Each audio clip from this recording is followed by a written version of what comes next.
Good afternoon. It's the second big questions of the year with the Rossmore Interfaith Council, and Sarah Blackstock will take it away. Thank you, Will. Welcome to you adventurers and explorers of life's big questions. You are a unique group out of about 10,000, almost 10,000 people here in Rossmore.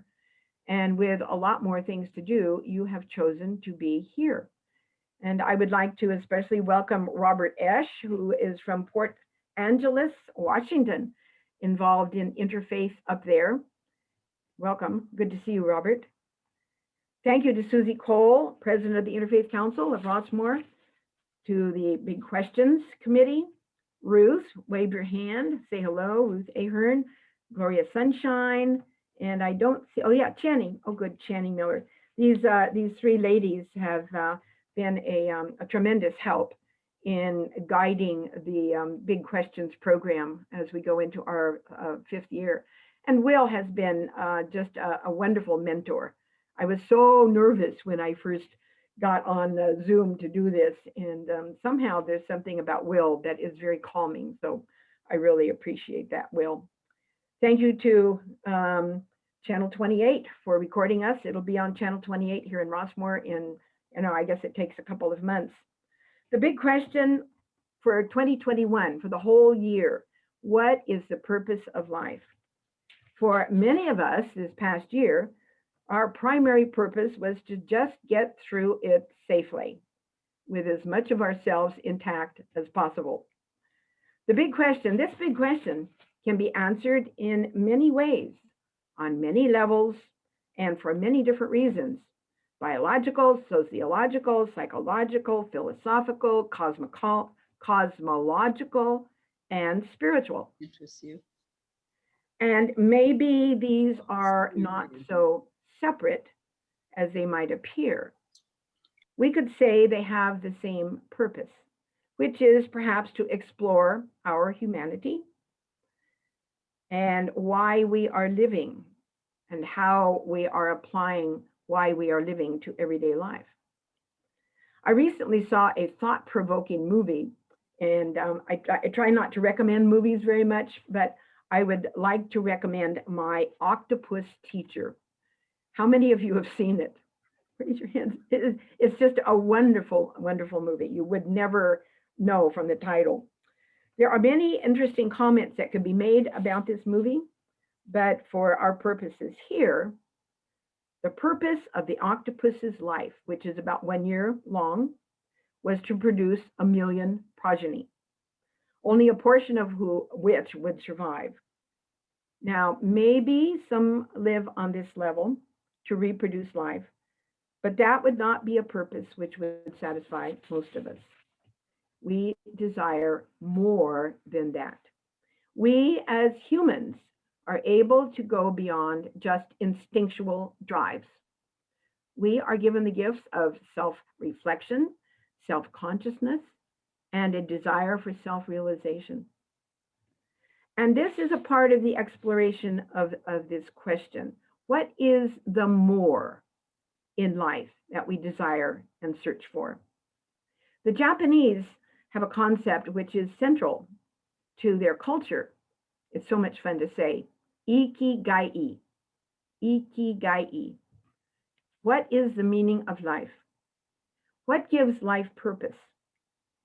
If you experience low ikigai, you are probably depressed. Life has no purpose or meaning. If you experience a high level of ikigai, you are experiencing a purposeful motivation for living. As we explore answers to today's big question, we may find it could really be stated as two questions. One is, what is the purpose of human life? And then for each individual, what is the purpose of my life? This is what we can look for along with many other aspects as we listen to our speaker today. I would like to introduce Dr. Nazeer Ahmed. Dr. Ahmed holds a PhD from Cornell University and an MS and an AE degree in space sciences from Caltech. He's a former NASA scientist and was a chief scientist on the NASA Hubble Telescope and a team leader on the Apollo moon landing project. He is an inventor, a historian, a former legislator. His book, Islam in Global History, has been translated into a number of languages. Dr. Ahmed is an ardent Sufi, a devout Muslim, and has translated the Quran into easy-to-read American English. Currently, he is director of the World Organization for Resource Development and Education in Washington, D.C. He is our neighbor, a grandfather of 3, and lives in Concord. Welcome, Nazeer.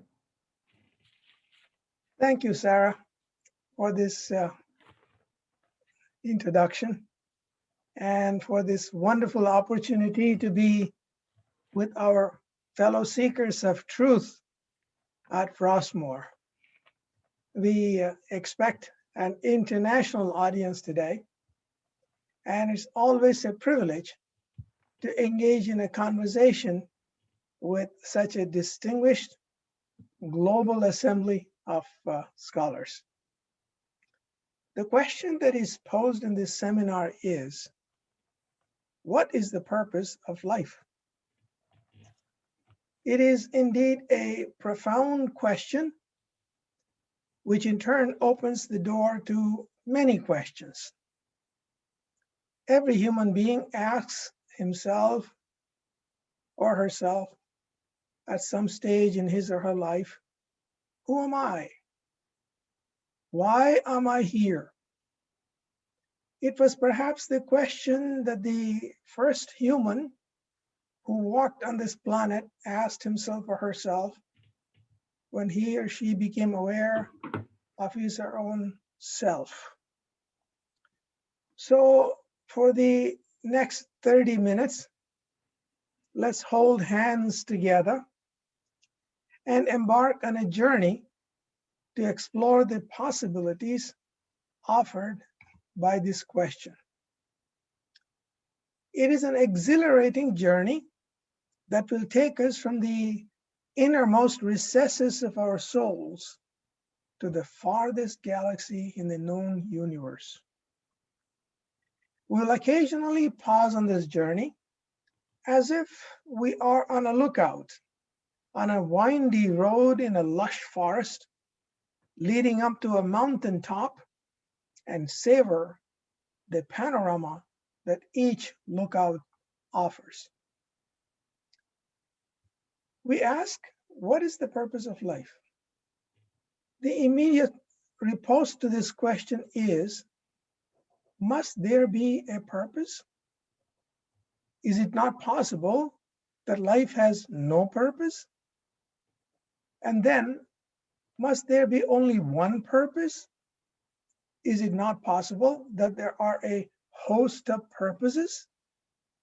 As a scientist, I cannot at the outset discard these possibilities. We can accept them or discard them as we go and document the assumptions on which we base our choices.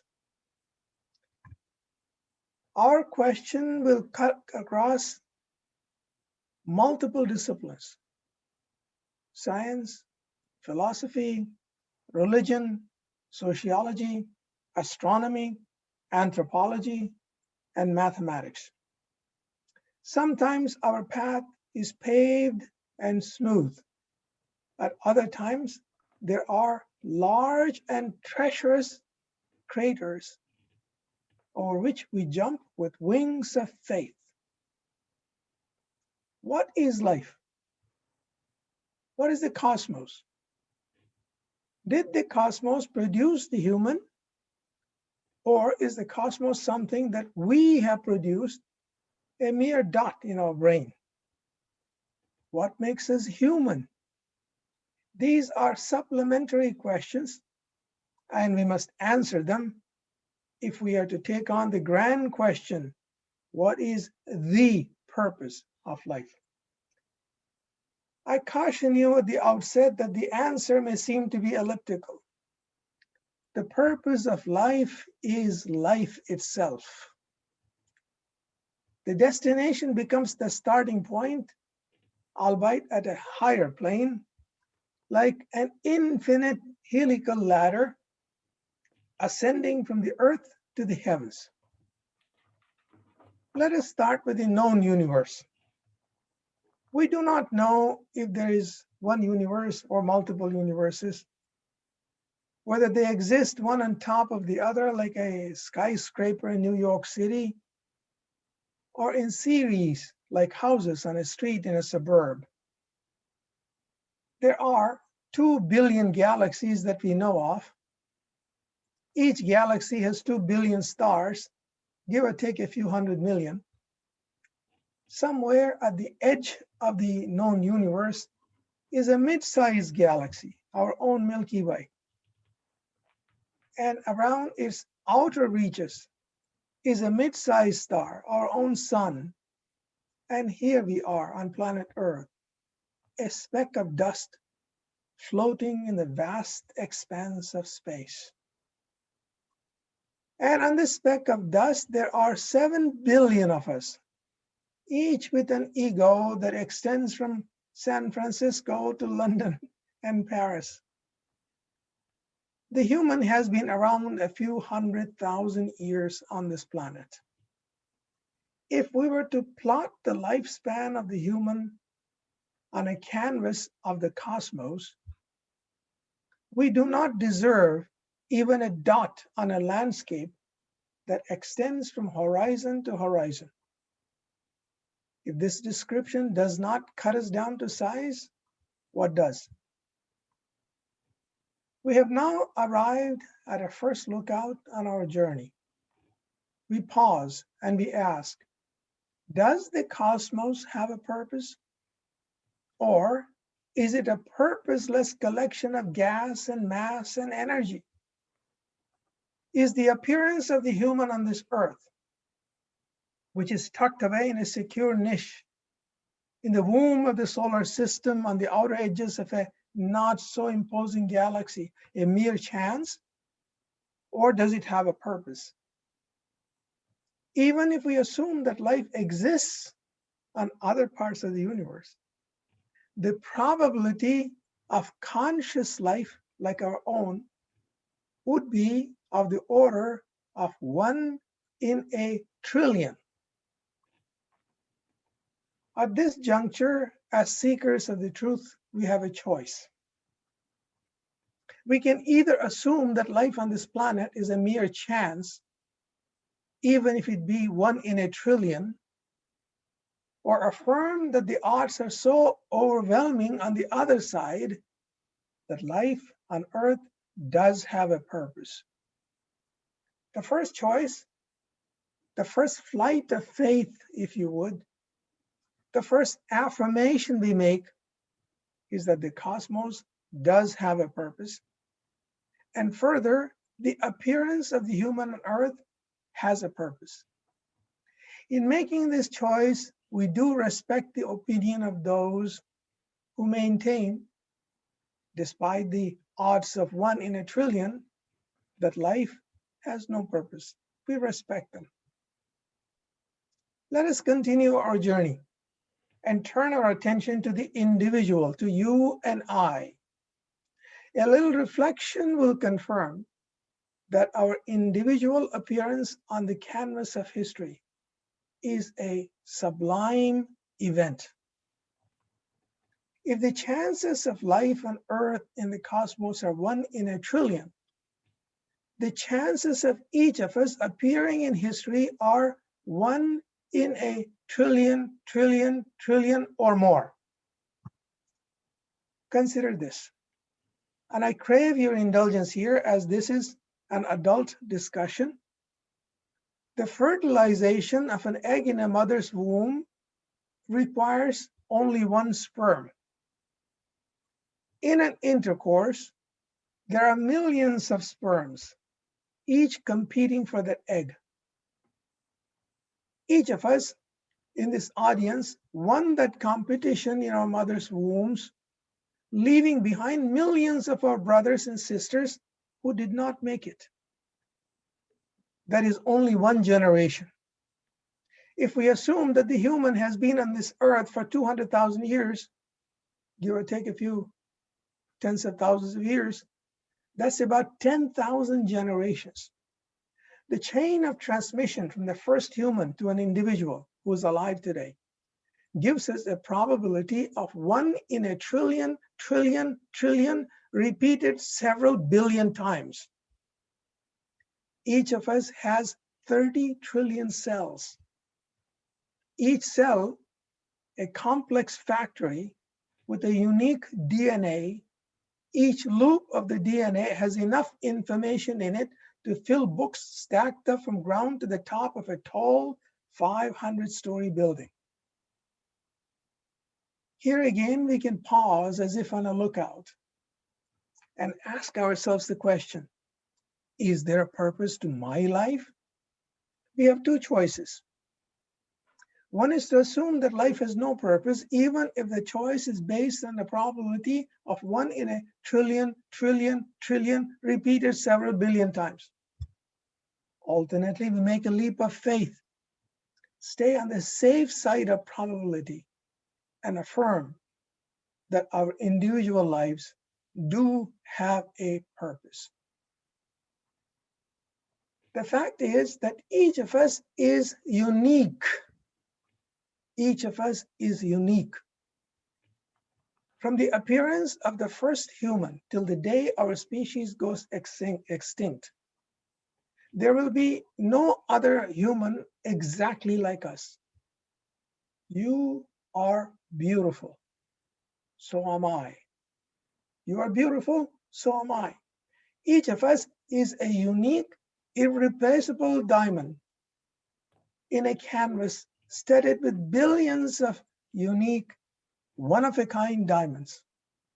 Once again, what is the purpose of human life in general? Specifically, what's the purpose of my life? Let us start with the basics. What makes us human? We'll leave aside those who assume that what makes us human is the absence of a tail on our backs, or that we walk on 2 feet. We can easily design a robot that walks on 2 feet with no tail, that can even talk and think and perhaps even smile. What makes us human are our unique attributes. We are gifted with eyes that see, ears that hear, senses that touch and feel, a tongue that speaks, a mind that sifts through billions of bits of data, dissects and integrates it, learns as it goes, and takes us to the very edge of the known universe. And that is just the beginning. We have a heart that is aware of the unseen, knows the ecstasy of love, the pangs of separation, and a soul that is attuned to ethics and sifts through right and wrong. It has a sense of justice. Most importantly, we are blessed with a spirit that connects us with life itself and links us with the divine. Let me illustrate this observation with a parable. And it will take a couple of minutes. It's a long parable. Suppose I had an encounter with an alien life form in the depths of outer space 1,000,000 years from today, and he asked me, "Who are you? Where do you come from? Where are you going?" My response would be something along the following lines. I am a son of Adam and Eve. I was with him when he was expelled from our heavenly abode. I was with Noah on his ship, with Abraham when he was thrown into fire. I was with Moses when he spoke to God on Mount Sinai. I was with Jesus on the Mount of Olives. And I was with Muhammad, peace be upon them all, when the angel Gabriel asked him to read the book of life. Yes, I was with Michelangelo when he painted the Mona Lisa. And I was with Rumi when he poured out the pangs of love in his heart with his poems. Yes, I was there when Armstrong landed on the moon. And I was there when we built the first quantum computer. I am separated from my beloved. I rode on the wings of Gabriel, penetrated the layers of heavens and earth, looking for my beloved. The alien life form, probably an inorganic artificial intelligence, will not understand the term beloved. And he will probably ask me, who is your beloved? And I'll reply, he it is who will find me. We are ready at this stage in our journey to pause again and follow the footsteps of the great philosophers, saints, and prophets who have walked this path before us and have left the footprints to guide us. We'll find that there are seemingly different paths to choose from, but ultimately they lead to the same destination, namely the ultimate truth. Here are some alternate paths. 1, the purpose of life is to know. 2, the purpose of life is to be aware of divine grace. 3, the purpose of life is to serve. 4, the purpose of life is to adore and worship. Next, the purpose of life is to love and cherish. Next, the purpose of life is to be a mirror of the invisible world. Next, the purpose of life is to be a witness before God. These paths are overlapping. They ultimately point towards the single destination, the ultimate truth. I would like to share with this distinguished audience the path that is offered by my own Islamic tradition. The Quran is an oracular book that is a compendium of science. It offers guidance to the seeker on the path to the truth. A large portion of the book is dedicated to science in nature, in history, and within the human soul. Here is a quote. Indeed, in the creation of the heavens and the earth, in the contrast between night and day, in the ships that sail the oceans for the benefit of humankind, in the rain that God brings down from the heavens and with it gives life to a dead earth, and the fauna of all kinds that it spreads, and the winds that blow, and the clouds that float, captured between the heavens and the earth. There are signs for a people who reflect.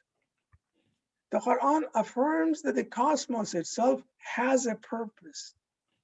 It is created to manifest the truth. And I quote again, do you not see how God has created the heavens and the earth in truth? If he so wills, he will take you away and bring forth a new creation. The word in the Quran for truth is al-haq. A word in its import is like an ocean. The glottal sound in Hebrew and Arabic is hard for us English-speaking people to pronounce. It has multiple nuances depending on the context. It means the truth. It means justice.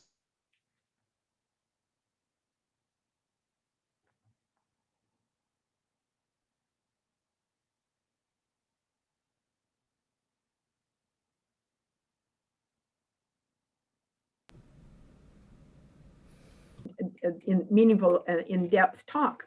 Let's what struck me as just such a highlight is that we are each unique, and this would seem to contribute to not only our own purpose, but the purpose of the universe. Like, if we are absolutely unique and there's no one else like us in the whole universe, what is it that each of us can contribute to the purpose of the universe? That's a question for each of us. What can I uniquely contribute that nobody else can to the whole universe? And maybe that question is a question in itself, that the purpose of life is finding our own purpose. Well, that's very, very well said, Sunshine. The purpose of life is finding our own purpose. I think that's quite pithy. Well, it goes with what you said, but I want to just add to what just strikes me is this man's amazing delivery of, for me, just warms my soul, with him breaking down everything to its finest minuscule microcosm, and then go back and forth between macrocosm and microcosm. He's brilliant. So the fact that it says that no purpose or one purpose or many purposes, and he sort of leans to the many purposes. I got 6 out of the 7, maybe someone got the 7th, but he said to know, to be aware, to serve, to adore, to love and cherish, to be a witness to God. And there was one before that. I think I picked up to be a mirror of the invisible. Oh, look, someone got it. To be a mirror. Okay, thank you. Of the invisible. Now that's a beautiful list there, and that truly is what makes us human. Is there anybody else that something stood out for you? Thank you, Sunshine. I really like the purpose of life is to find our own purpose. The simplicity of that is really quite exquisite. You know, what came through for me was the size of the reality that we're existing in. And we see ourselves, we see Earth as the center. And I think he's showing us that, you know, a little blip, a little tiny, tiny, tiny dot on the timeline of existence is not even really that mentionable. That's who we are. And amongst that, amongst all of humanity, we are one human. But what really struck me was that uniqueness that's where the great power is for each of us, because we have choice, but we're a part of a much larger picture. And you know, it's just like, you know, leaves are a part of a tree. A tree is part of the plant species. A plant species is a part of the earth. Everything is unique. And we're all a part of that oneness. But within the oneness, we're unique. So I think what's the purpose for each one of us is having to do with our hearts, having to do with love, having to do with raising our consciousness. It's not more about knowing. It's really about, you know, the rise of our consciousness during this life.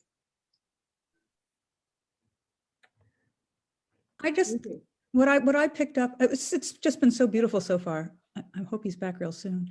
What I picked up is when you get to this sense of awe at how huge the universe is, and therefore in a way leads you to scientifically to think things are random, right? That we don't matter because we're smaller than the smallest thing we can think of.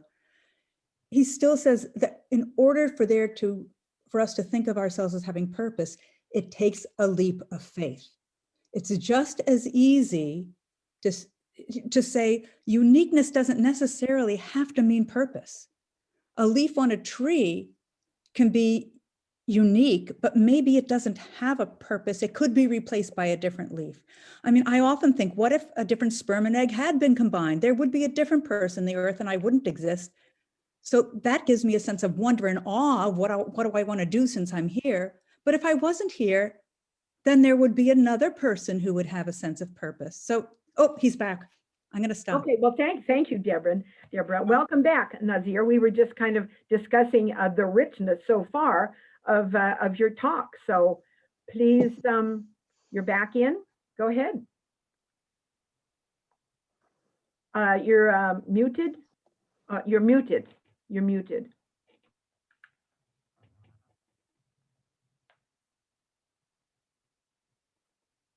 One of the purposes is to figure out life's challenges with technology. Or at least to become okay with it. Yeah, right. Okay, Nazeer, we can hear you now. Okay. Once again, welcome back. My apologies. Our electricity went out for 1 second. That's all it took, and the whole thing was knocked out. Wow. Okay, here we are. With your permission, I will continue. Please. Regarding the purpose of the creation of the human, the Quran affirms that the purpose is to serve, adore, and worship God. And I quote again, I created not beings of energy and the humans except that they serve and worship me. On the same subject, an inspired saying of Prophet Muhammad, peace be upon him, states, I was an unknown treasure, and I willed that I be known, therefore I created. That's the Quran and the Prophet affirm that the purpose of the human is to know, serve, and worship God. Service here connotes service to God and to his creation. All creation is interconnected through him. The injunction to preserve the environment is obvious.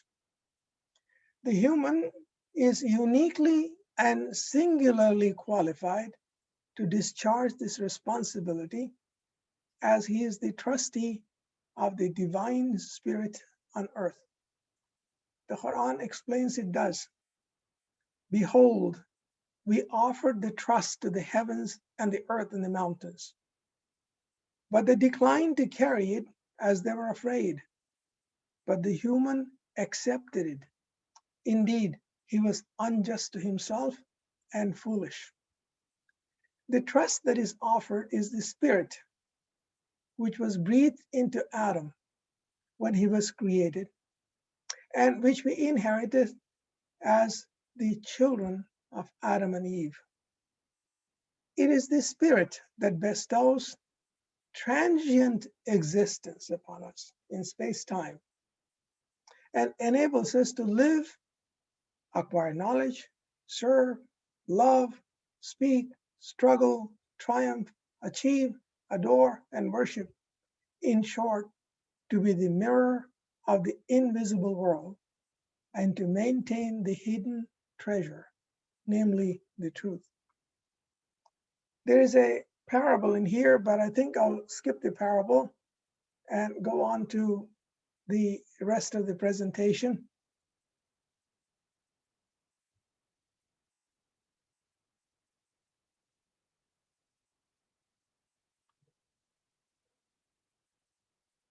It was a Sufi story, and maybe if there's time, I will cover it a little later.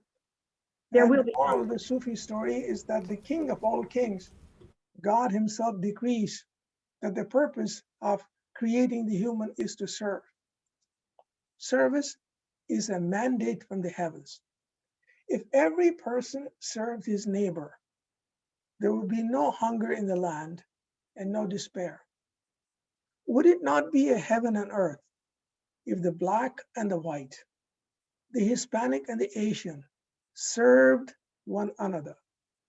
To slight it differently, if the Christians, Muslims, and the Jews, along with all other faiths and non-faiths, believers and disbelievers alike, served one another.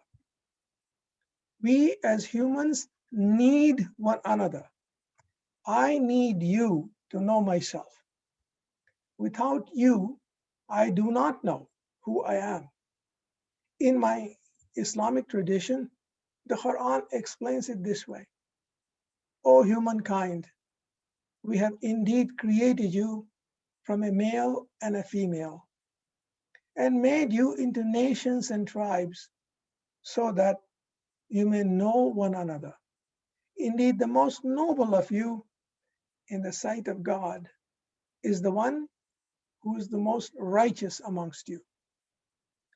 Having taken an arduous path through science, philosophy, theology, and sociology, Let me summarize our answers to the questions posed in this seminar. First, why are we here? The answer that is offered is to know God. That's a big statement, to know the truth. Knowing Him connotes knowing our own souls. As the saying of Prophet Muhammad, peace be upon him, states, one who knows himself or herself knows God. Second, what are the factors that define our purpose in life? The factors are those that define our own selves as human beings. They include seeing, hearing, touching, speaking, thinking, loving, feeling, making choices, and connecting with what is perceived and what is beyond perception. Third, what is the purpose of humanity? And what is my individual purpose? Humankind is created to search for and find the unknown treasure, namely the truth. In this collective endeavor, each individual plays his part, chiseling out the majestic edifice of history. The individual effort finds its expression in terms of knowledge of the known, awareness of the unseen, service to fellow humans, compassion to all created things, devotion and worship of God, and trusteeship of the Spirit. Each is a path, an avenue, a means. Ultimately, all paths lead towards the same ultimate truth, Allah. Thus, the purpose of life is life itself. The purpose of life is life itself. Only life has the divine gift to grasp the majesty, the subtlety, the awe, and wonder of its own existence. And I repeat, only life has the divine gift to grasp the majesty, the subtlety, the awe, and wonder of its own existence. It is life, that precious moment in the eons of convoluted space-time, when the human is animated by the Spirit, that enables him or her to be aware of God's grace, acquire knowledge, serve fellow humans, care for all creation, be worthy as a trustee of the Spirit, adore, love, and worship the one who makes it all possible. Thank you. And I'll look forward to learning from you on this profound question. Thank you very much. Thank you, Nazeer. Do you have time for your story, your parable from Sufi? I mean, we have time. If you want to tell it. It will take about 3 minutes. Here it is. That's fine. I'll roll it back up in here.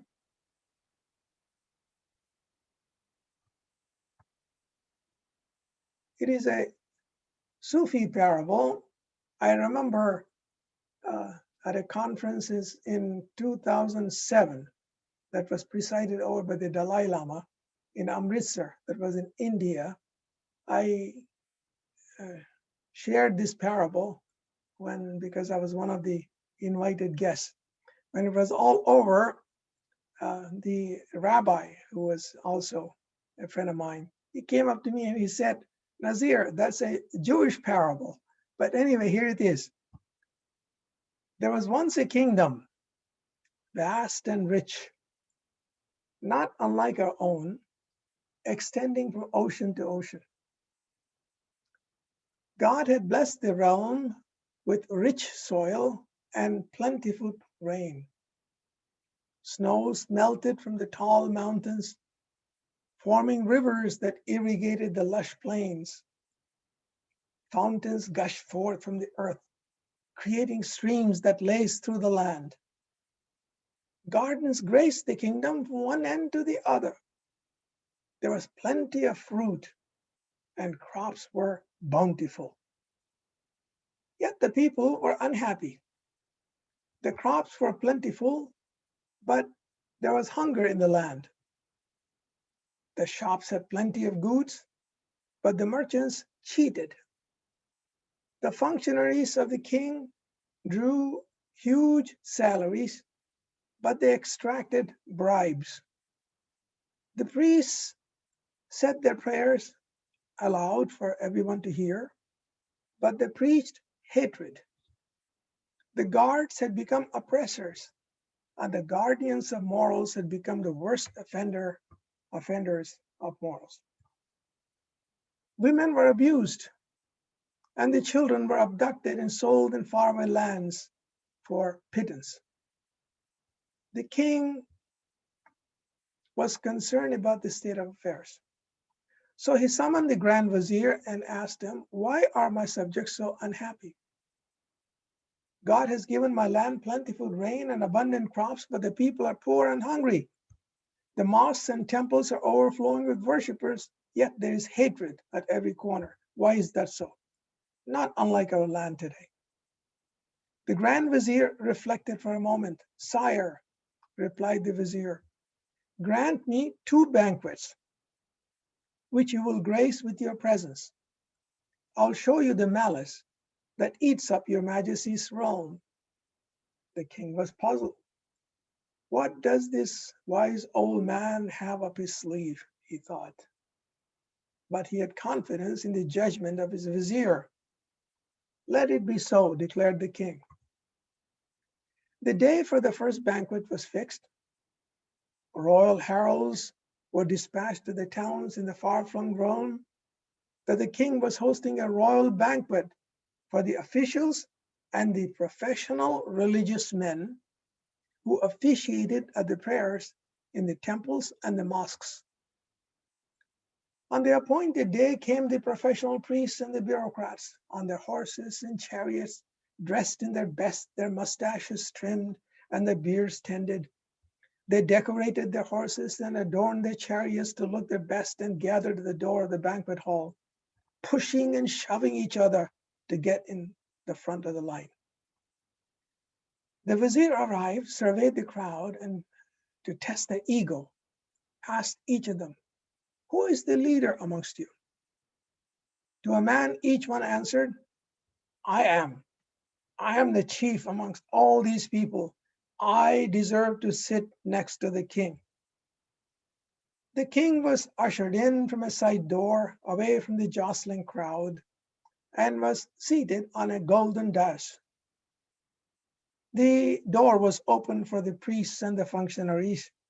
They barged in like an unruly horde, trampling over one another to get close to the king.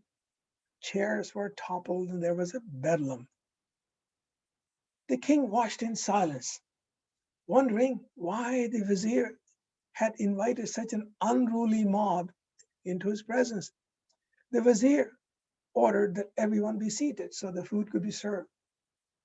And the food was served in large bowls of silver. The sweet aroma of the dishes from the royal kitchen filled the hall.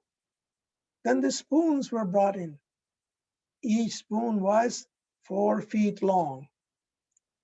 The professional men of religion and officials of the kingdom grabbed their ladles, shoving them into the faces of the men seated next to them, poking those across the table, spilling the food onto their turbans and all over their clothes. It was a total mess. The king looked at the vizier in baffled amusement, sensing that the king was irked. The vizier approached him and whispered into his ear, "Sire, one more banquet, if your majesty was so pleased. I need one more banquet to demonstrate why the people in your majesty's kingdom are unhappy."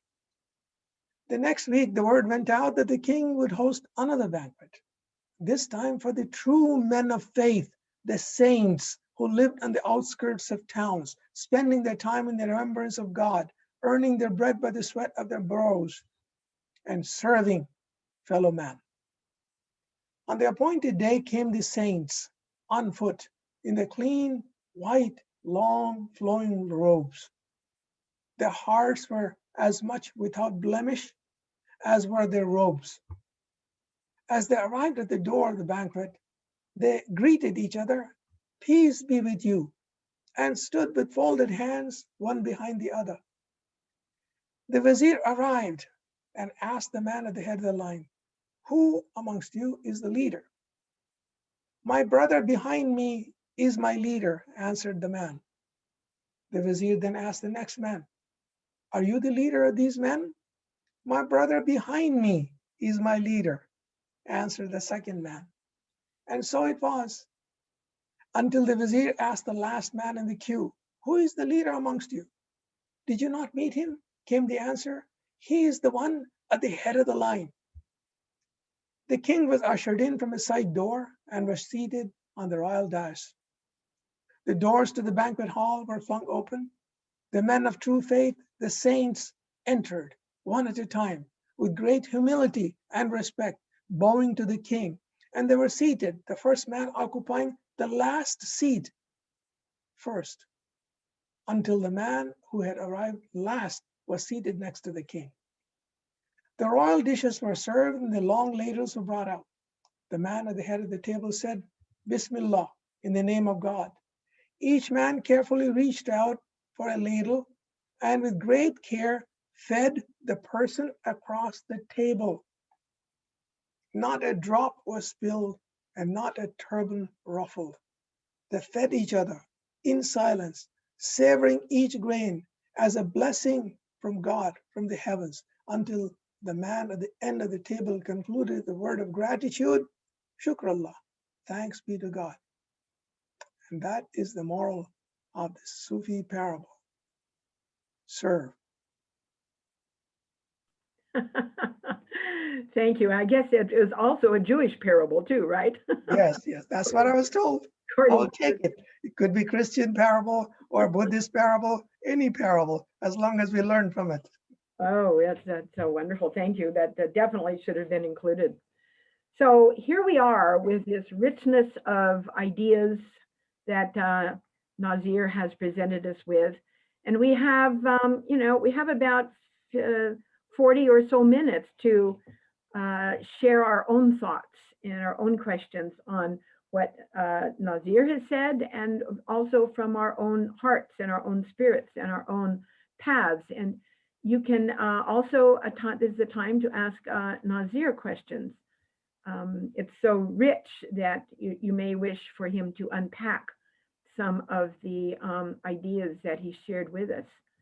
So I'm opening it up to anyone who would like to begin.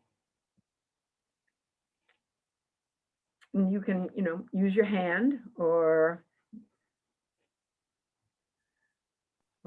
we can have, oh, go ahead, Channing, I see your hand. We also have some reactions and options down there where you can do a thumbs up or a clap or raise your hand if you'd like to be called upon in the reaction button on the bottom. Good, thanks. Yeah, good idea.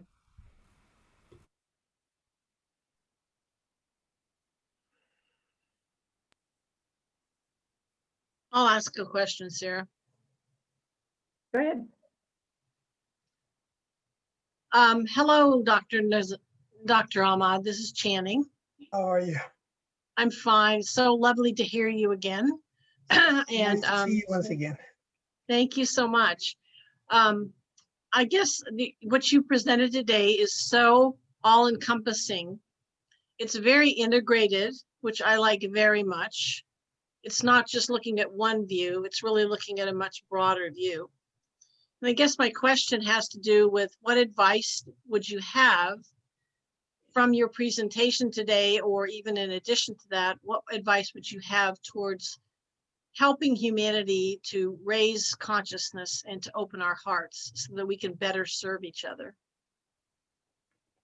It's once again, in a discussion like this, not only are the questions profound, the answers somehow take on some of that aura also.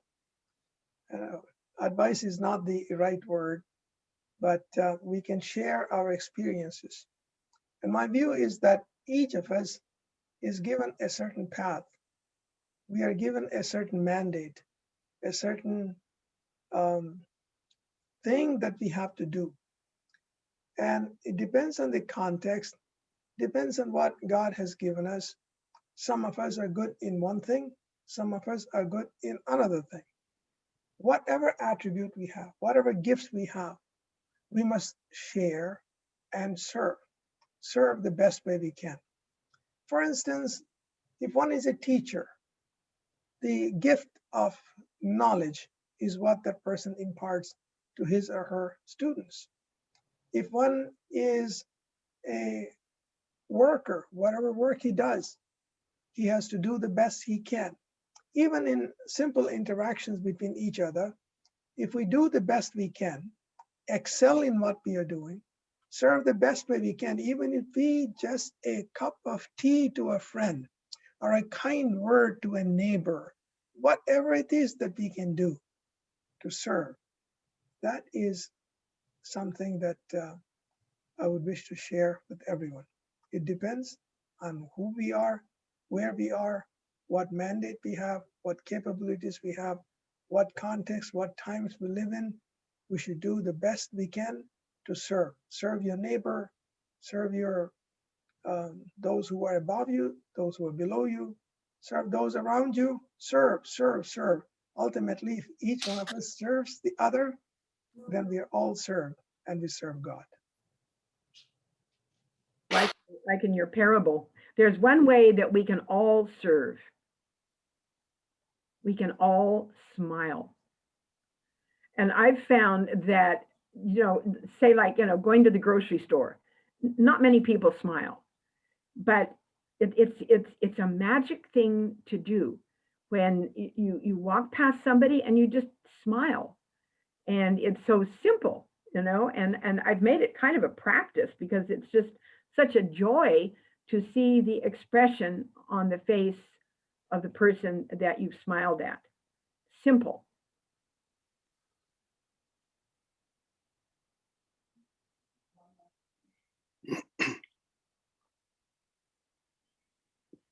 Hi. Dick, please. I saw on Will McGarvey's screen,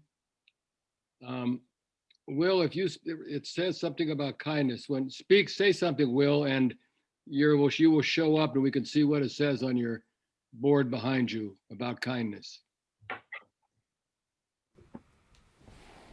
Kindness is everything. I think that's what that Nazeer is our speaker is saying in many ways, that kindness is everything. And science is real. Yes. Yes, we do need to restate that, don't we? And no human is illegal if we're all made in the image of God and made to be able to be in this relationship that Dr. Ahmed was telling us about. Always like to add the word loving to kindness. Loving kindness is everything. So true. That's a better translation of the Hebrew word chesed, right? Loving kindness, which can also be translated compassion. In our tradition, there's a word called ihsan, which means the same thing, loving kindness, to do the best we can to serve the other. Something that is beautiful, good, kind, compassionate, all of those things.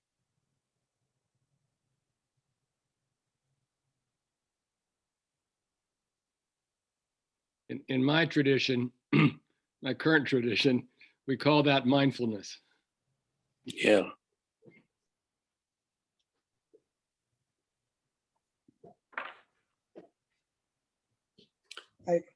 I see there's a comment from Brother Chowdhury. Dr. Nazeer, like ever, you had been very meaningful and insightful, and we all benefited from that. My take on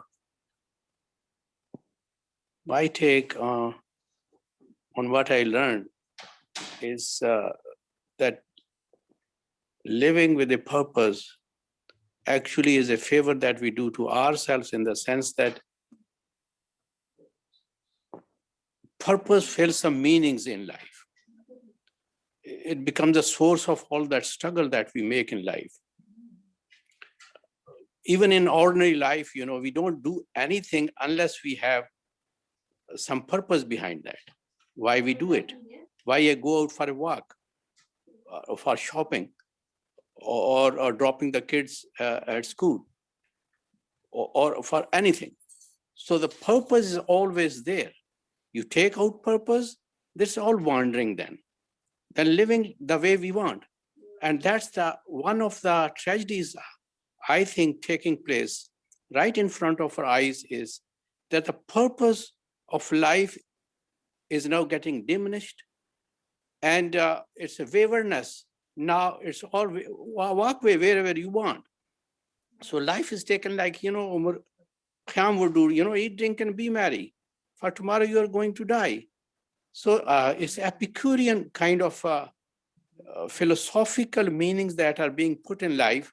That is, you are here only for once and never before, and not afterwards. So just live it. Every moment enjoy it. Well, that's one thing. But what for? So purpose is disappearing. Whatever purpose, of course, there can be discussion, the nobility of the purpose, the height of the purpose, and that determines the length of action, the quality of the actions that we perform in life. So I would say that purpose serves a have great meaning for us, that it puts some meanings in life. It makes life meaningful.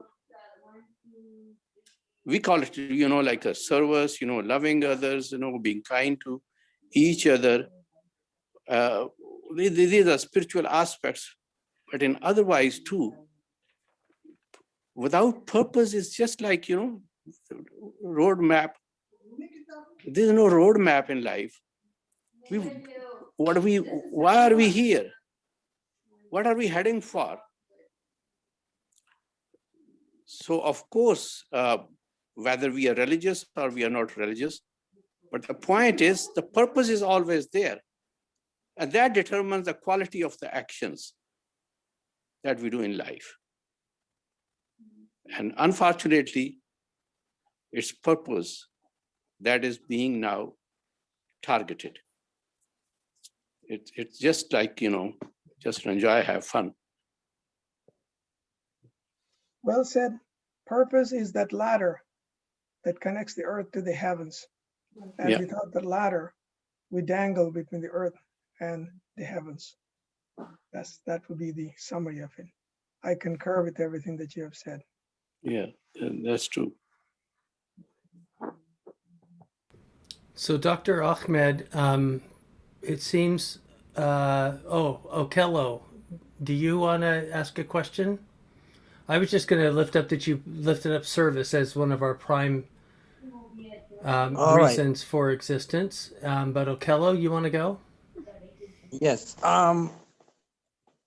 Just wanted to make an addition to Doctor's presentation on purpose. I have a twofold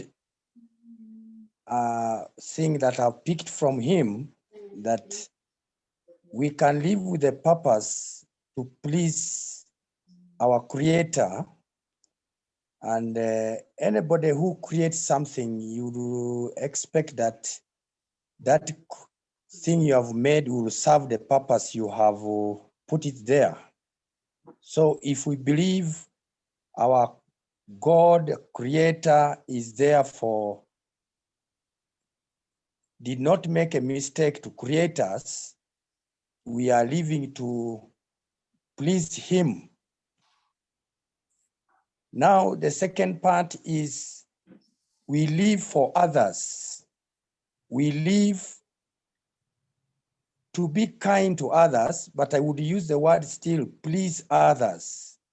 And I quote that from Paul, St. Paul's letter to Romans, chapter 15, from verse 1 to 3, it says, those who are weak, let us not live to please ourselves, but to please others.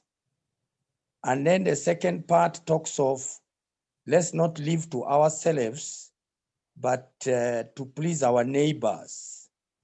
So it is on that horizontal level that we live to please. And when you want to please somebody, you have to be gentle, to be kind, to be loving, to be social, to be considerate, not only on your affairs, but you are considerate on other people's affairs. You want to please them. And as we are talking about smiling, Sarah was saying, just when you are passing and you are smiling, it makes also someone happy. So the acts of kindness eventually generate pleasure to others. So I would think horizontally, we live to please God, but upwardly, we live to please God, but horizontally, we live with mankind so that we can serve them, we can please them, we can show all acts of goodness to them. So I think that is the purpose of life. We have a focus upward and a focus horizontal to consider others and not just to live for our own. I think that's my analysis that I would just add to what I've heard from the others and from Doctor. Well said. Very Thank well you. Thank articulated. you. Go ahead, Robert. It's good to see you, Dr. Ahmed. I was honored to be there in person a couple of years ago with Sarah and all the good people there at Rossmore's. It's good to see you. I'm up here in Washington State. Good to see you. Thinking about purpose being to know and to serve in life and the importance of others in both of those things. You said that we need one another to know ourselves. So, and we of course need others to be able to serve. So they become paramount in that duality of to know ourselves, we need others, and to serve, we need others. And just because of the events of last year, I got to thinking about the diversity of races that are present on the planet. And I'm just wondering if you might think that the different races are different experiences of what it is to be human. And as we get to know people in diversity, we get to know more of ourselves. And of course, we have the opportunity to serve. What would you say is the purpose in your mind that the creation, the spirit, has presented us this variety of humanity to live with? Absolutely. That's a very good question. From a scientific perspective, unless we have differentiation between two objects, two things, two entities, we do not know the thing in itself. We need some kind of differentiation, some kind of contrast. For instance, if all the walls in an enclosed room were painted white and there was no window or door, we would not know whether the wall was white or some other color. So differences are essential for us to know. And indeed, when we try to do research, we try to perturb it and find something that is something that is different so that we can learn something about the first thing that we are trying to focus on.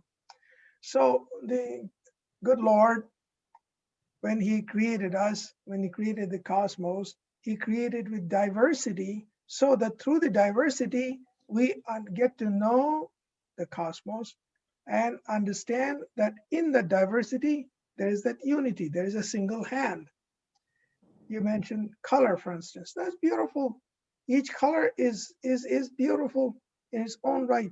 The most important thing to remember is that each of us, no matter who he or she is, whether he's an American, a Russian, a Chinese, an Indian, an African, whatever, each of us is unique and beautiful.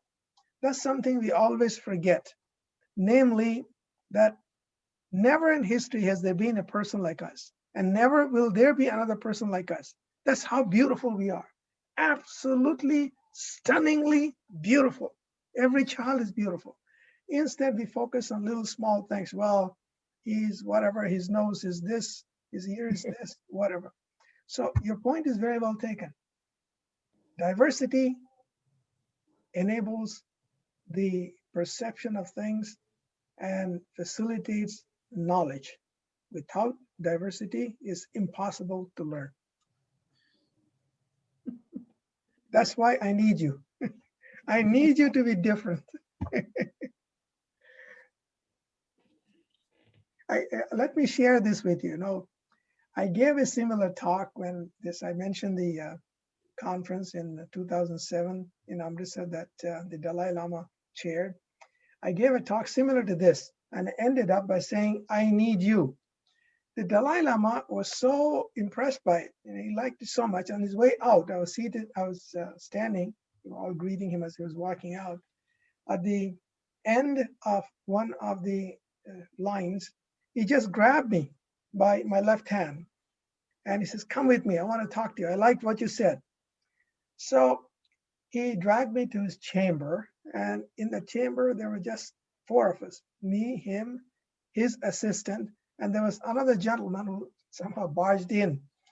And for one whole hour, he sat next to me on my right-hand side, caught hold of my right hand, and he was rubbing it for one whole hour and talking about how we need each other. One whole hour of it.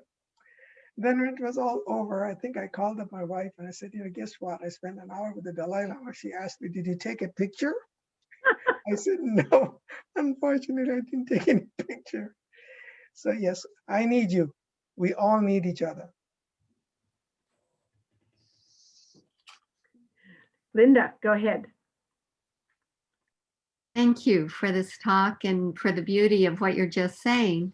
Along those same lines, there's sort of the other side of that to me, and that is this. What do your teachings have to say regarding when that which we are as a presence of God on the earth becomes more of a burden to those around us for whatever reasons?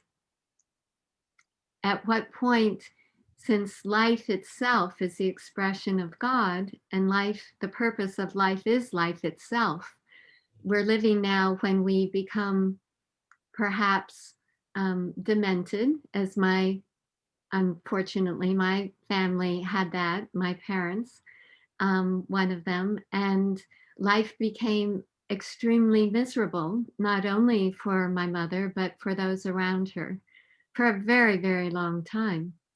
So at what point do we, in our hearts, know when the purpose of a life has been fulfilled, and what is our obligation to remain when we no longer seem to be able to be of service and instead become a burden? Great question. Good question and a big question.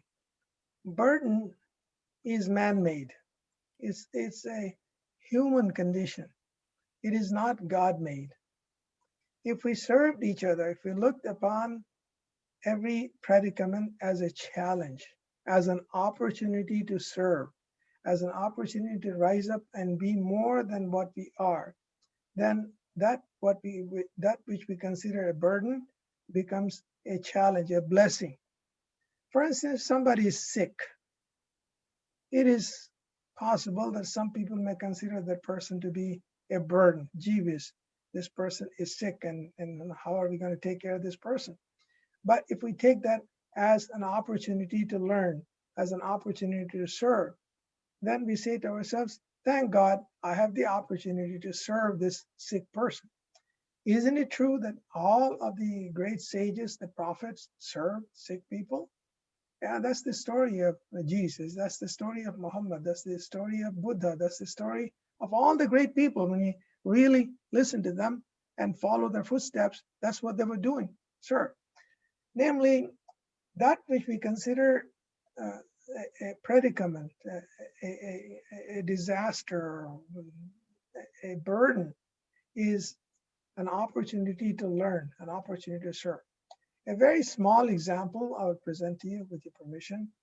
About 20 years ago, I was traveling with a sheikh, we call a learned man a sheikh, and it was in Detroit, and it was winter, and there was a heavy snowstorm.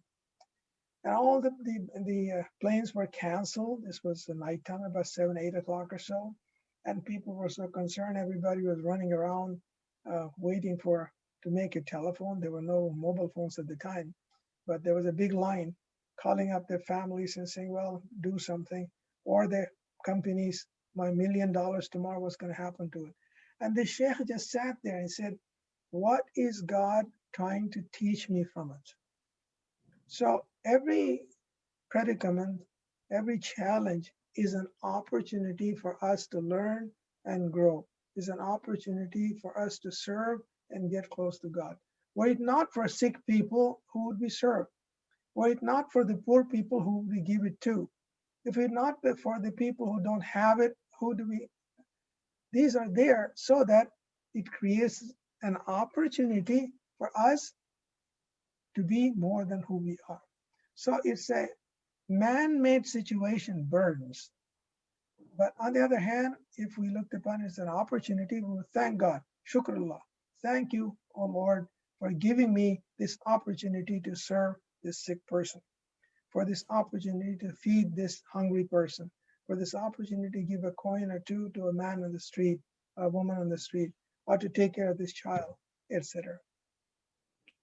Thank you, and that's very beautiful. However, the side of it that I was hoping you would address is the side of the person who's become a vegetable or who cannot know where she or he is and cannot use the toilet and cannot know what's what anymore, even who he or she is, and yet remains alive given technology and nursing care and our current ethical standards, at least in America?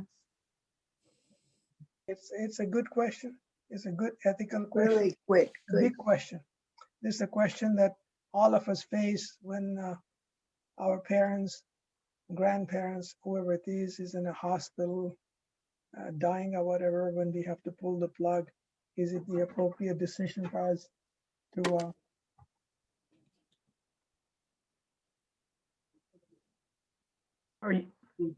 Are you still connected? Are you still? Yes, he is. Okay. Yeah. Well, so I lost my train of thought, but it was we face these decisions, and it's an ethical one. My own take from my tradition is the following: whatever happens, happens by the will of God. That nothing happens by chance. And when it happens, it is not as if it is predestination. It's a moment of discovery. So there are two aspects to it: the person himself who is suffering or who is dying, and then the other aspect has to do with those of us who are not suffering, who are in a position to help that person. And each of us has an obligation to accept that condition as a condition given to us, or a situation given to us, bestowed upon us, revealed to us, so that we can learn something from it. Now, as for the individual who is suffering, who doesn't know what it is, still, I would say, it's the will of God. It is His will that he be alive or she be alive. And who knows what is going through the person's mind or the person's heart, what that person is learning. We don't know that. It's a difficult question, and each of us will have to make a decision appropriately at the time. But my own take on it is that it's still the will of God. It's still an opportunity to serve. It's still a sign. And I just had a piece of paper from my wife who said, well, a baby is the same way, she said. That's a good example too. Baby doesn't know. Maybe he does. Babies do. Not a good example, but something similar to it. I didn't answer your question, but it's a tough one.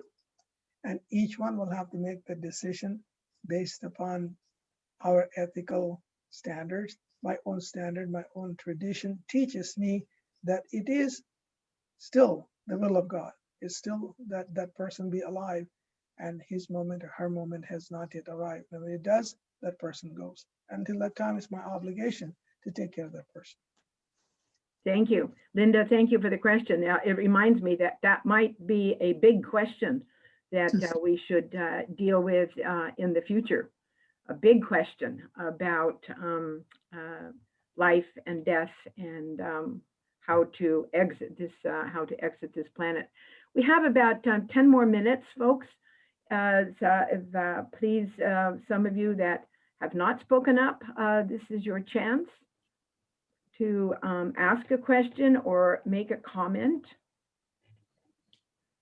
Sandra, please. Sandra? I don't know if you could see my hand was raised on the chat board. That if somebody's, I don't know if other hands are raised. Dr. Ahmed, thank you so much.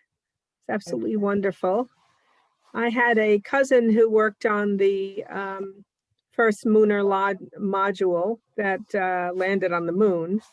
And so when I heard that you were chief scientist for the Hubble, I was wondering how that experience has affected your view of the universe and spirituality. Profoundly, the Hubble Space Telescope opened up universes that we hadn't known before. It gave us an entirely different perspective as to who we are. When I say we, I mean the Earth and our solar system. To know that there are so many more stars in the heavens, so many more universes perhaps than our own, is a moment of transcendent humility. So for one thing, it made me more humble than I was before. I was humble, I think, but it made me more humble. Secondly, it taught me a great deal. Thirdly, the awe and wonder of God's creation. It is unimaginable. It is unfathomable as to how great it is, how magnificent it is, how large it is, how overwhelming it is, and how small we are. And still we have this ego that thinks that, Jewish, we can go from here. And there have been people who have claimed they were God, like the pharaohs, and so on. So the answer to your question is humility, knowledge, and again, teaching us that we are here for a purpose, and that purpose is to know him, serve him, adore him, so that we too become something like his attribute. Thank you.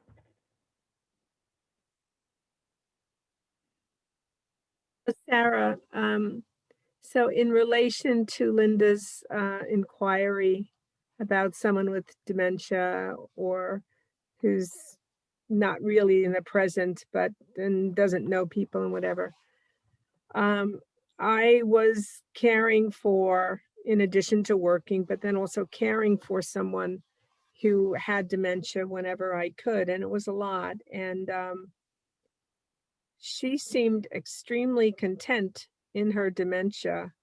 She had a whole series of friends that no one could see, and they were all very nice to her. So when I was with her, I had, for me, so she was happy. And for me, I had to face my impatience, my intolerance, past angers that she and I had that were at this point silly. And, they were sort of in the back of my mind. They really weren't present, but I did want to reconcile somehow inside myself, because her side of it was no longer there anymore. And so I transformed a lot in her having dementia. And I was happy that she was happy, at least in her dementia. You know, she really was happy. So I think when we care for ill people, a lot of things can come up for us. And it's a good time to contemplate. Thank you, Sandra. It can probably bring us closer to God and more in tune with ourselves also. Or maybe in tune with human suffering, which does tend to be one of the biggest issues that comes up during these monthly conversations, especially when we're trying to figure out what the purpose of life is.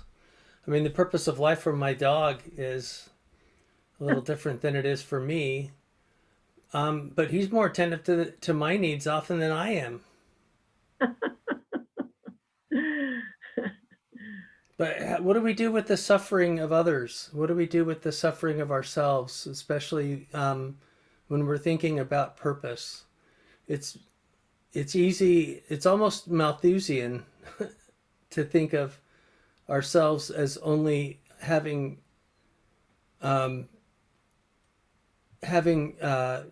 value when we're feeling most able to share and serve others. But what about those moments when others are caring for us? We're still as human as we are when we're able to serve others. When others serve us, it teaches us gratitude.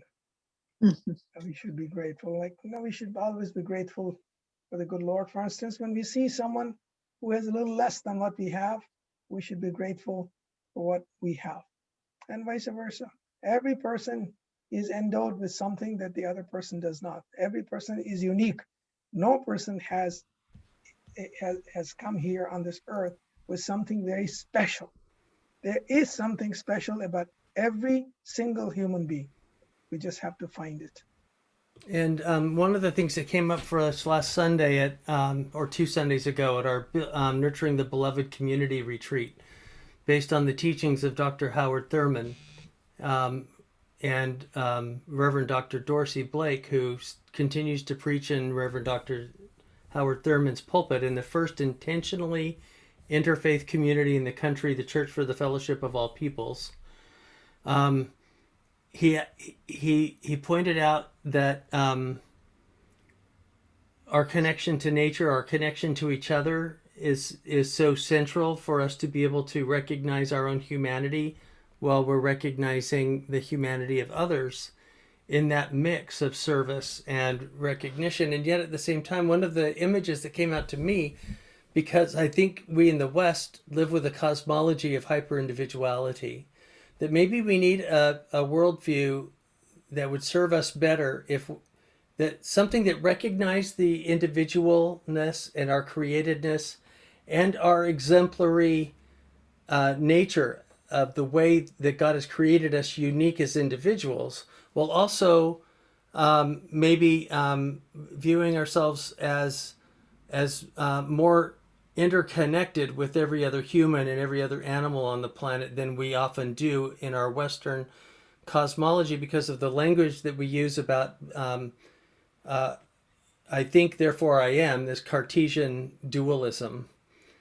that serves us so well in certain areas of our life, but doesn't serve us well in the interpersonal nature of our interactions with others. And maybe if we saw ourselves more like an aspen tree, which looks like individual trees as it's growing up, but all of its root system is interconnected. If you ever see an aspen grove, all of the root system of that aspens are one root system. So when we see an aspen grove, it's one organism. It's not an individual tree like an oak or it's more like the redwood, where the redwood tree's roots grow out of the roots. Even if a central redwood tree burns down, more trees grow up around where the roots of the old tree was in a fairy circle. If we viewed ourselves as more interconnected and yet still able to be unique with the unique gifts that God has given us, if we had some tension between those two, then I think we might be able to live into our connectedness and our interconnectedness in greater ways that would allow us to create human societies of benefit for more, not just for more young people or more old people, but for us to really view the uniqueness of all of what it means to be human in relationship rather than in separation. Then I think we might be able to live into this moment in greater ways, especially as we're overpopulating the planet with 7.5 billion people, to the point that we're pushing 150 to 200 species to extinction every day because of our overuse of the planet.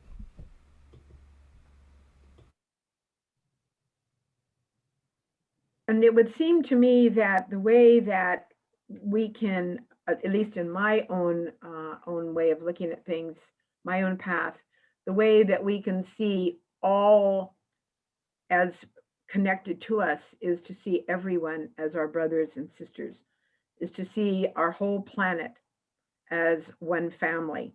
I really appreciate the family pattern, the family model for our planet, for our universe, that God is the creator, the upholder, God the Father, God the Mother. We are all interconnected as a family. And then knowing that God has given us our own absolutely unique personality, that there's no one else like us, those two would seem to be integrated, and we need both parts to be integrated with what Will is saying, to receive from God the light, the love, the energy, the motivation to serve, and then to take that, it's a circle, it's a circuit. We take that and we go out and we serve. And this is just sort of a repetition from what you've said, Dr. Ahmed. And thank you for saying that so beautifully. That is so true. That is the essence of all religions. When we strip down the outer layers of religions and ask ourselves, what's the essence? The essence is interconnectivity. I remember one time I was talking to a Dharma master from Taiwan. We were riding in a bus, and she said to me, the essence of Buddhism is interconnectivity. That is, we are all connected together. And I said to her, that's the same thing that we believe in, except that we believe we are interconnected through God. The interconnectivity. And as you and as Reverend Will pointed out, it's at the same time we are unique. The uniqueness, and at the same time the connectivity, the connection that we have with the other. The uniqueness is not obvious by itself, because it's the obvious, absolute by itself. A thing is not knowable. So that interconnectivity makes it possible for us to know our uniqueness. And through that uniqueness, we connect with the interconnectivity and serve each other. Then we have peace and happiness on earth. Thank you. That's a beautiful way to end up. But go ahead, Sunshine. You have something you'd like to add? I just wanted to add to that interconnectivity that we continue to talk about is truly the breath. If I think with COVID in this last year, and one wearing the mask, but also just thinking of the Buddhist meditation on listening to the breath itself. And if we all just breathe, we know that we are here, that breath is life itself. And if the purpose of life is life itself, and the breath is what we all do, it's the breath that connects us and really is one with God and our life source. So I just thought the breath should get honored in there. Thank you. Yes, Dick, please. You're muted, Dick. Thank you. Professor, we're all unique, as you said, we're all different. And my first grade teacher, who was a woman, Amelia Rathman, and we were talking about fulfillment. And she said to me, fulfillment comes when you're doing what you do better than anybody else can do it. Meaning you're really in tune with that uniqueness, doing what you're doing.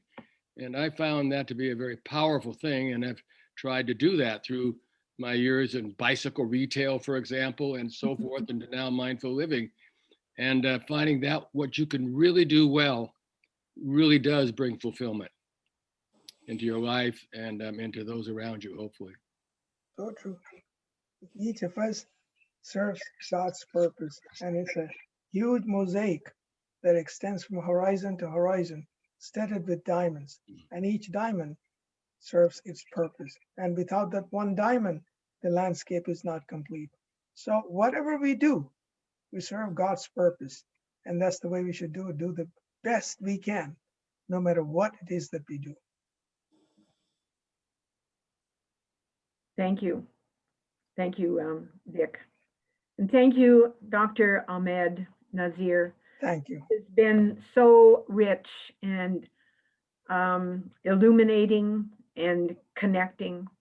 I so appreciate the way that you are able to express the essence of your past and the essence of who you are through being a scientist and a Muslim and probably a father, a grandfather. It's just all there, and it is with all of us. It's all part of who we are. And if we just give a moment for self-reflection and gratitude at the beginning of the day and the end of the day, I think that the light of the Spirit will continue to give us energy to go forth. So thank you all. Thank you, Will. And we will see you again, some of you, next month. And thank you very much. Thank you, Dr. Ahmed. Thank you, everyone. Thanks. Thank you. Thank you. Thank you. Always amazing conversations. Thank you, everyone. Thank you. Will, you might just talk